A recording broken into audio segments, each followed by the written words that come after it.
O que que envolve em termos de custo? Considerando o que você fez, que é uma coisa realmente levar pouca roupa, levar mochila, ir a pé, enfim. Mais ou menos assim, uma ideia. Tá, primeiro vou responder os albergues, né? Sim. São os albergues paroquiais. Paroquiais. Paroquiais municipais e particulares. Eu falei errado antes. Ah, sim, sim. Municipais, que são os públicos, e Sim. os particulares. Bom, os particulares aí que tá também, né? Tem todo tipo de peregrino. Tem peregrino que passa perrengue, tem peregrino que não passa perrengue. Então, esses que não passam, né? Os que não passam perrengue geralmente ficam nos albergues particulares, que aí o valor vai de 8 euros a 15, 20 euros, aí depende do estilo do albergue. Eu, particularmente, eu me dei, não vou mentir não, mas eu me dei o luxo de ficar umas 2 vezes num albergue assim, porque eu tava muito cansada, eu precisava de um chuveiro grande só pra mim.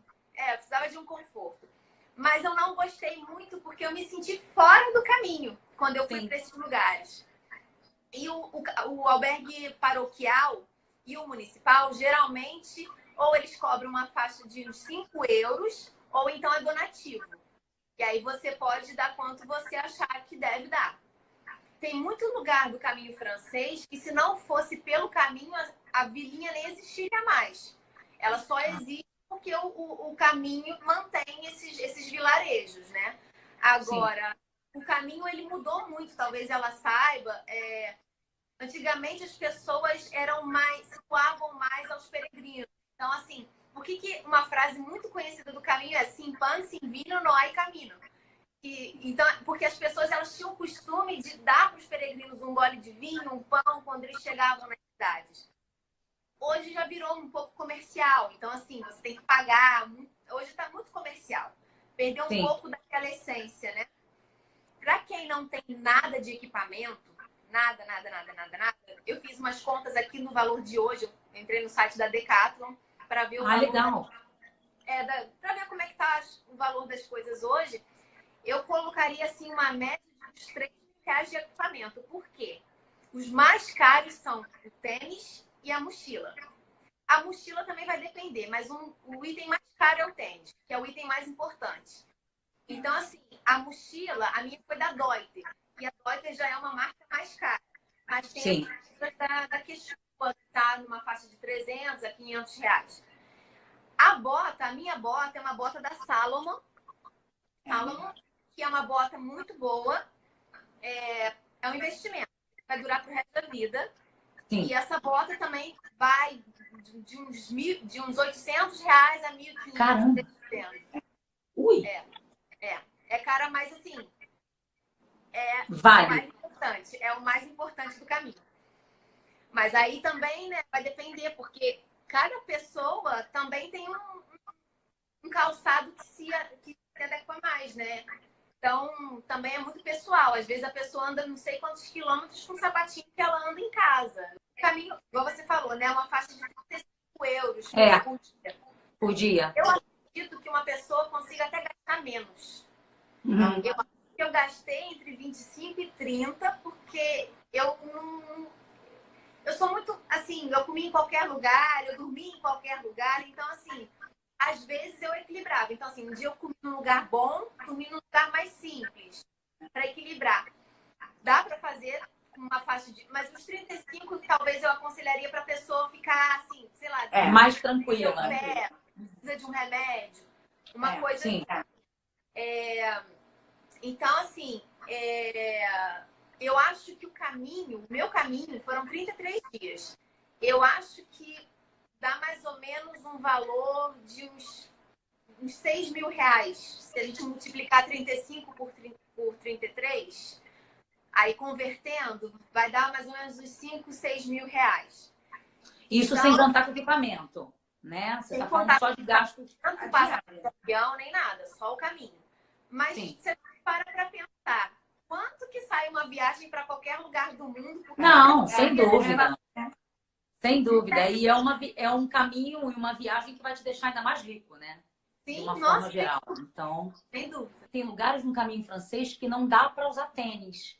que tem que ser bota, provavelmente, né? Sim. Ah, sim. Eu vi história de uma menina que tem um lugar chamado Alto do Perdão, onde tem umas esculturas de metal. Sim. Na descida depois desse lugar, na descida, muita pedra solta. Muita pedra solta. Então, se você pisa em falso ali, você torce teu tornozelo e acabou seu caminho. Acabou. E aí teve uma menina que aconteceu isso e o caminho dela acabou ali. Acabou ali.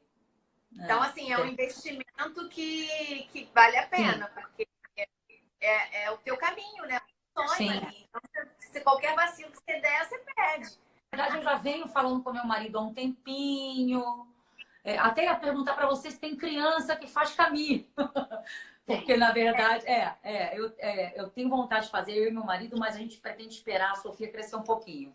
Eu acho que a Sofia ainda não tem um entendimento para dar valor, né? Eu me lembro que ano passado a gente foi para o Grand Canyon, na Califórnia, em Nevada, e na verdade não é em Nevada, agora me fugiu o nome. Oh, meu Deus. Exatamente, Arizona. É que eu estava em Nevada e fui para Arizona. Uhum. E ela chegou ali e falou: mamãe, mas é um monte de pedra. Ela tinha 5 anos na época. Então, assim, não tem um entendimento ainda. Mas você tem criança fazendo isso? Não? Tem. Junto com pais? Tem? Eu tenho uma foto, depois eu te mostro. Que legal, gente! Eu já vi um documentário, uma vez eu estava viajando para algum lugar e dentro do avião tinha um documentário do Caminho de Santiago. Era uma mãe, um irmão dela, né? E o bebê, devia ter um bebê. 1 ano, 2 anos a criança. E eles foram com um carrinho. E aí a criança, quando estava cansadinha, ia pro carrinho. Dormir. Perrengue, mas a criança foi. Sim. E sentiu a necessidade da criança ter o contato com a natureza, coisa que ela já estava dentro de casa. Então ela falou, eu quero que meu filho aprenda a brincar com pedra, com folha, com galho. E eu vou muito joia. Eu ia adorar tirar a Sofia do tablet, do celular e botar ela para olhar a paisagem. Ela acha muito sem graça, mas enfim. A preparação. Sim. A gente falou ali que nem eu, nem ela, a gente fez nenhuma preparação. Mas eu acredito que se a pessoa, pelo menos uns 2 meses antes do caminho, se ela todo dia sair para caminhar um determinado, sei lá, 15 quilômetros por dia, 20 quilômetros por dia, com a mochila, porque a mochila faz uma diferença muito grande. Faz diferença. Então, assim, se ela sair para caminhar todo dia, vou caminhar 2 horas, 3 horas, para ela ir se adaptando fisicamente. E a bota, porque se a bota for nova, é importante ir amolecendo. Tem que estar já amaciado, né? Eu também quase não tive bolha, eu só tive uma bolha, porque eu entendi como é que funcionava o meu pé ali. O pessoal indica muito a gente usar uma meia fina e uma meia grossa, para diminuir o atrito. Mas para mim só funcionou com 2 meias grossas. Quando eu botei 2 meias grossas, meu pé ficou direitinho. Porque quando você tá com a bolha no pé, você começa a andar errado. Aí começa a doer parte do corpo. Que você outras partes do corpo. Então, assim, se você tiver uma boa preparação física antes do caminho, principalmente perna e lombar, eu acho que vai sofrer menos do que eu sofri. Porque eu demorei, assim, para me adaptar fisicamente, né? Como é que é a questão de água pelo caminho? Porque devem ter bebedouros, fontes no caminho. Mas você levava a garrafinha de água? Como é que tem que levar, né? Porque a hidratação deve ser fundamental. É porque assim, ela fez o português, eu fiz o francês. Então, assim, eu fui também sem guia. Não levei guia nenhuma. Assim, eu fui andando e vou viver o que tem para viver. Vai seguindo umas setinhas amarelas que ela falou para mim. No seu caso também eram umas setinhas amarelas? A setinha amarela, ó. Ai, que lindo! Essa setinha. Mas quando a pessoa tem o guia, ela sabe quantos quilômetros ela vai fazer naquele dia. Ah, tá. Eu entendi. Fui sem guia nenhum. Então eu pedi dos amiguinhos. E aí no próprio guia tem ali onde tem fontes. Ah, legal. Diz ali onde ela disse que bebeu vinho numa fonte. Isso. Que tinha uma fonte que tinha vinho, gente. Eu vou abrir e vou ficar lá. E olha o que eu descobri hoje. Essa fonte de vinho tem uma câmera que a gente consegue ver os peregrinos lá. Descobri hoje. Gente, tem que acessar essa câmera. Deve ter peregrino que não sai dali no arreio do pé. Amanhã eu vou ficar vendo. Mas Fala. a fonte tem vinho e tem água lá. O que acontece no caminho, e eu gosto muito de falar sobre isso, o caminho, ele não é físico, ele não é religioso, ele não é... Ah, é importante ele isso. tem... Muita gente associa a religião. Associa um pouco a Sim. religiosidade, associa... você vai emagrecer. Não emagrece, gente. Também não emagrece. Nossa, eu voltei com uma vara. O caminho é um estado meditativo em movimento, né? Então, ele tem que ter, além do preparo físico, além do conhecimento, onde você vai e para onde você vai, você precisa ter uma força, você precisa ter um desejo interno muito grande de fazer o caminho. E eu recomendo a todos, todas as idades. Você teve momentos de pensar em desistir, Cecília? Não. Teve momentos de desespero? Sim. Não. Não, desespero assim, associado a eu acho que eu vou pegar um táxi, vou embora, vou acabar com essa história. De desespero não, mas de desistir não, de desespero sim. Desespero sim. Eu tenho o meu joelho, ele de vez em quando ele dá umas travadas. E aí, num determinado momento, meu joelho travou. Eu andei 10 quilômetros arrastando a minha perna, porque eu não conseguia ter força nela, assim, para apoiar meu corpo. Mas olha, nada que um ibuprofeno não resolva. E Você conseguiu postar enquanto você estava fazendo? sim, alguns lugares tinha internet. Outros não. Tá. Conectada totalmente. Mas isso também é uma Entendi. opção, porque você pode comprar o chip, botar no celular, mas eu Sim. não. Eu fui sem chip Entendi. nenhum, só me conectava no Wi-Fi.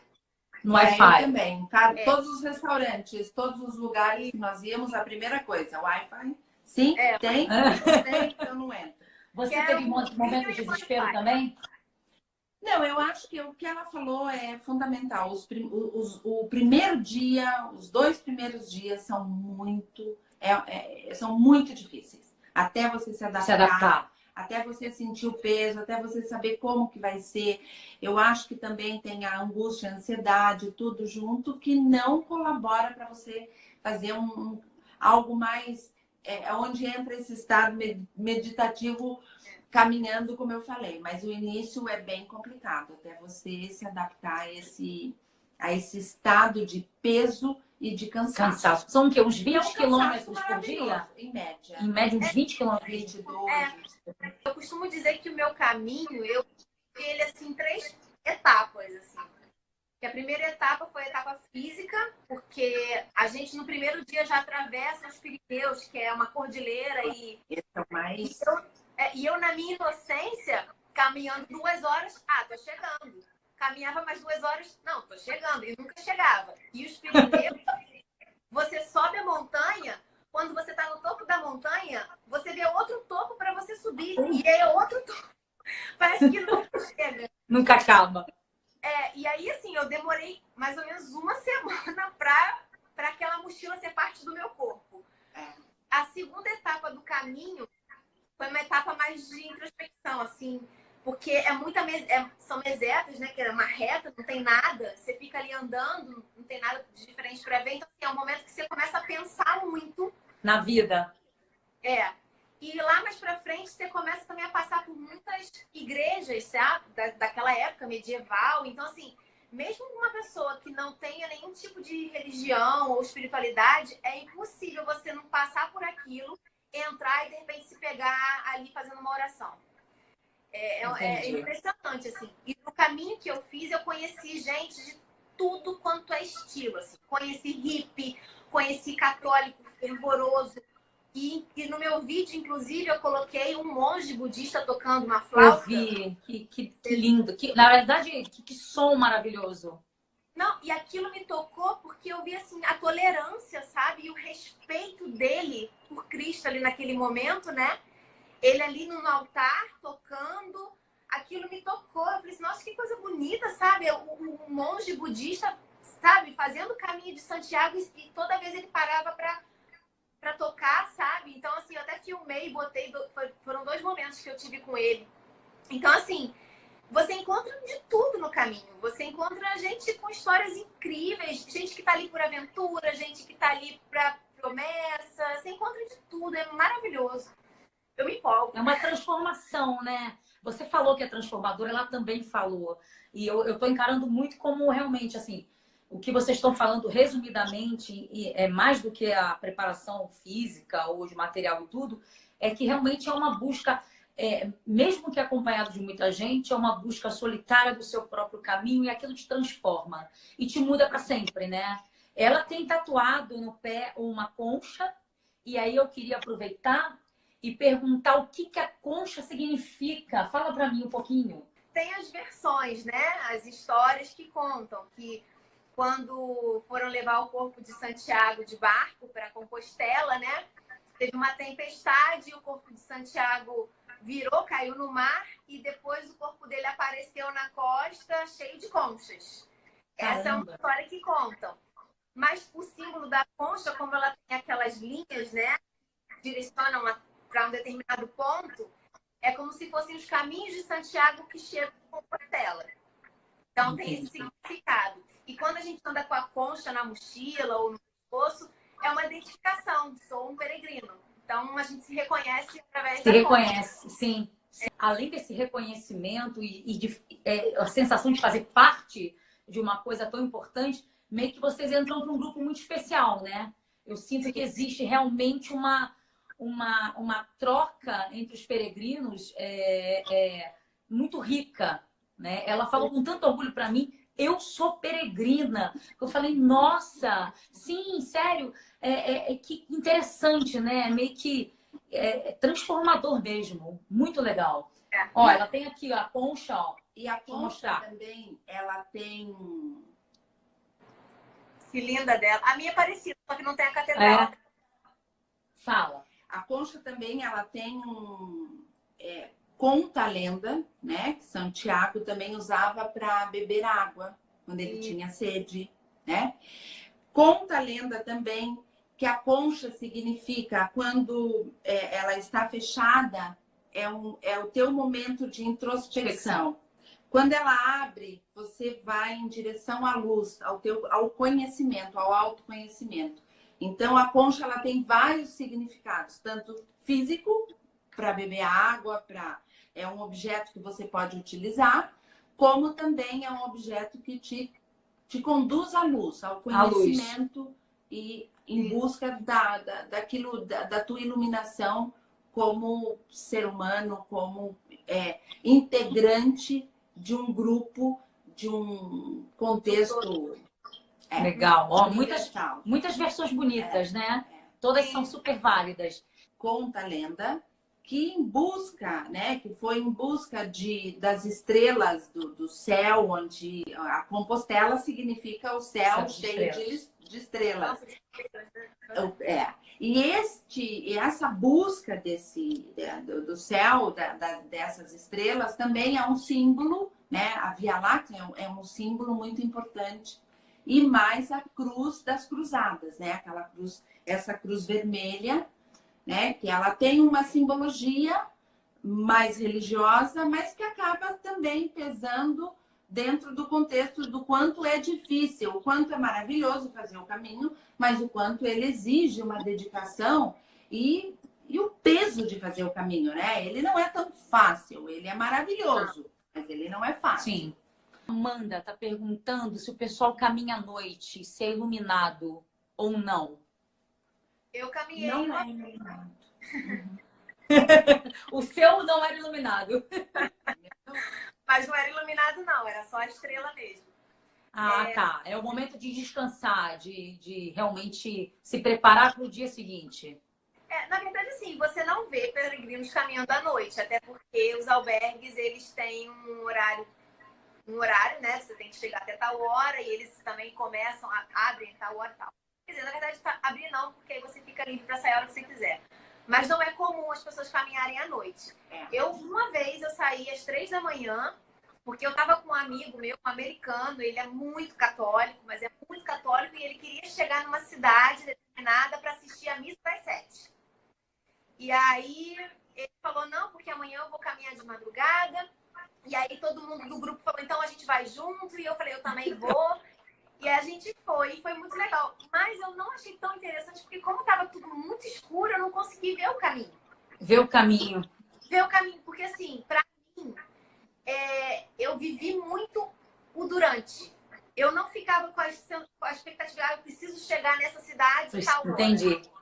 Sabe, eu queria curtir o caminho. O caminho. Era só uma consequência. Então, assim, pra mim não foi tão proveitoso, justamente porque eu não vi. Mas... Entendi. E fala pra mim, gente, e a emoção da chegada? Eu tô super curiosa pra chegar nessa parte. Conta um pouquinho, Cecília. Eu vou te falar, eu não sabia se eu tava triste ou feliz. Porque quanto mais eu chegava perto de Santiago, mais tristeza me dava, porque eu não queria sair do caminho. Mas, ao mesmo tempo, quando eu pensava em tudo que eu tinha vivido para trás, aquilo me dava uma emoção de falar, gente, eu não acredito que eu consegui. Então, mas sim, foi emocionante, claro. É emocionante você chegar lá em Santiago e tá lá a catedral e tem outros peregrinos e a galera se abraça e chora. Nossa! Todo mundo...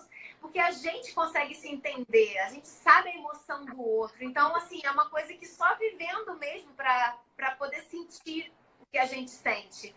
Chegamos, assim, nos perdemos. Chegamos em Santiago e, sei lá, era tanta emoção que a gente não sabia mais como chegar na catedral, né?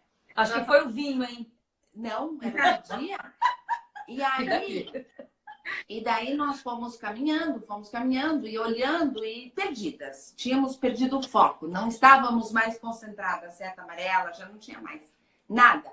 E aí nós chegamos por trás, né?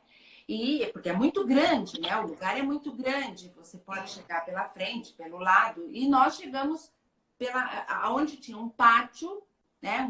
Com restaurantes e coisa e tal. E tinha alguém tocando guitarra e cantando. E nós chegamos com o cajado e com a bandeira. E aí a gente começou a olhar e aí o pessoal fazia assim, ó, sobe ali, né? É ali que vocês encontram. E quando nós começamos a subir, quando ele nos viu, ele começou a tocar carinhoso, né? Meu coração, não sei porquê, bate. Imagina, uma hora dessa desmonta. Foi muito emocionante. Aí nós começamos a subir a escadaria, quando chegamos lá em cima, olhamos para trás, ele tocou o hino do Brasil. Nossa, gente. E aí a gente espelhou, né? Foi muita emoção, foi muito emocionante. Que lindo.